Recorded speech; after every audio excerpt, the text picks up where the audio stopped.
We all love those feel-good stories about generosity, right? But what if I told you that maybe, just maybe, we've got it a little bit wrong? Or at least, we're not seeing the whole picture. Today, we're going to dig into a really fascinating perspective that asks us to do something different, to listen to the sound of charity. I mean, you've seen headlines like this a million times. It pops up on your news feed and you think, wow, that's amazing. Some anonymous hero just drops a massive donation. It feels like the ultimate good deed, Pure, selfless. The story's over, right? Good guy wins. Well, hold on a second. Is it really that simple? The source we're exploring today throws a huge curveball. It argues that this exact act, while yeah, it's obviously well-intentioned, might totally miss the point of what community charity is all about. It really makes you stop and think, what's the real reason for that little pot on the street corner anyway? Okay, so to really get this, we have to start by redefining a word we think we know: warmth. At least warmth in the context of giving. Because, spoiler alert, it's not just about the cash. You see, the real spirit behind these kinds of public charities, it's not just a fundraiser. It's not about hitting a certain dollar amount. It's about sparking this shared feeling, a kind of collective awakening for the whole community. It's about making sure everyone, from a little kid with their one and only coin to a laborer with some of their hard-earned cash, feels like they're in it together. And here's where it gets really cool. The source illustrates this whole idea with sound. Think about it. Those metal pots, they're not just random containers. They're designed to make a very specific sound. Changkengurang. That's the clear, sharp clink of a coin dropping in. That sound isn't just noise. It's an announcement. It's a signal that echoes down the street, telling everyone, hey, your community is here. We're all pitching in. All right, so if the whole point is to create that beautiful, collective clinking, what happens when someone comes along and just drops in a huge wad of cash instead? This is where we get that great contrast. The tangering, the clink, is the sound of community. It's inviting. But a big bundle of bills, it just makes a dull plunk, a thud. And the source argues that this sound is totally different. It's the sound of a sterile, impersonal transaction. It doesn't inspire anyone.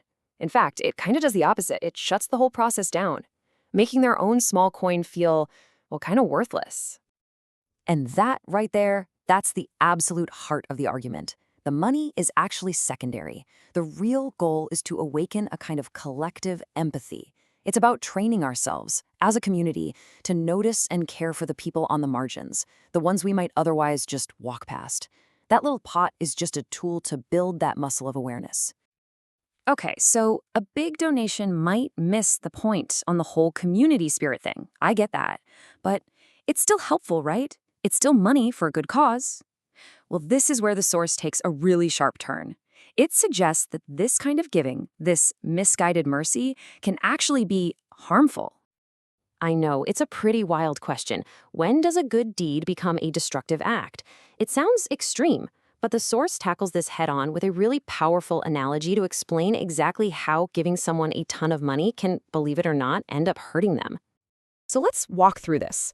Imagine you see a beggar on the street, and every single day you give them enough money to live on. At first you feel great. You're being merciful, right? But what happens over time? That person starts to rely on you completely. They have absolutely no reason to try to find a job or improve their situation. Why would they? They've become totally dependent on your daily handout. And here is the gut punch. Without even realizing it, your act of kindness has basically become a life sentence. You've trapped them. You're effectively telling them you're a beggar for life. The source argues that real compassion isn't about creating dependency. It's about helping people get back on their own 2 feet. And get this. This philosophy says the giver isn't off the hook either. If your donation ends up causing harm, well, you share in the responsibility for that outcome. Giving isn't just about feeling good and walking away. It's about understanding and owning the real-world consequences of your actions.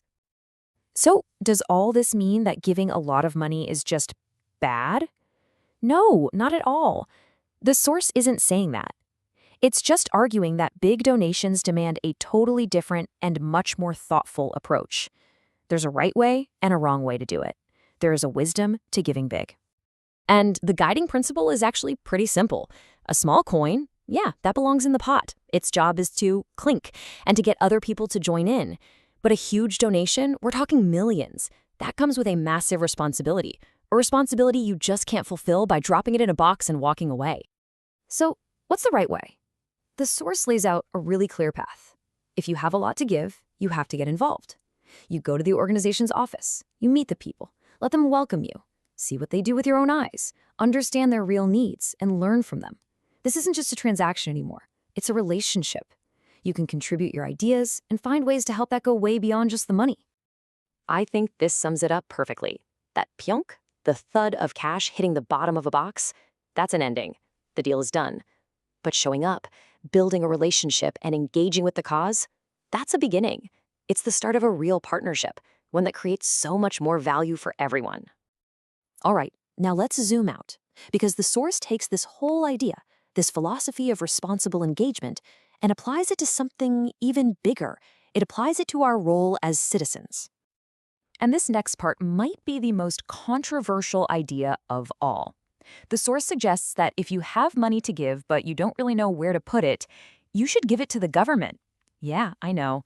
That probably sounds completely backwards to a lot of you. So let's break down the logic behind this. The thinking goes like this. The government isn't some other thing over there. It's a mirror. It's a direct reflection of its people. So, if the people have a low quality of thought, if we're cynical, disengaged, or uninterested, then guess what? We're going to get a low quality government.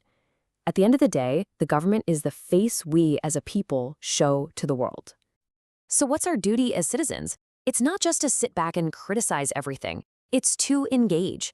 It's to understand that the government runs on our taxes and our participation. A smart, involved public is the only thing that creates an effective government. Our job isn't to complain from the sidelines. Our job is to get in the game and guide it, to help it improve.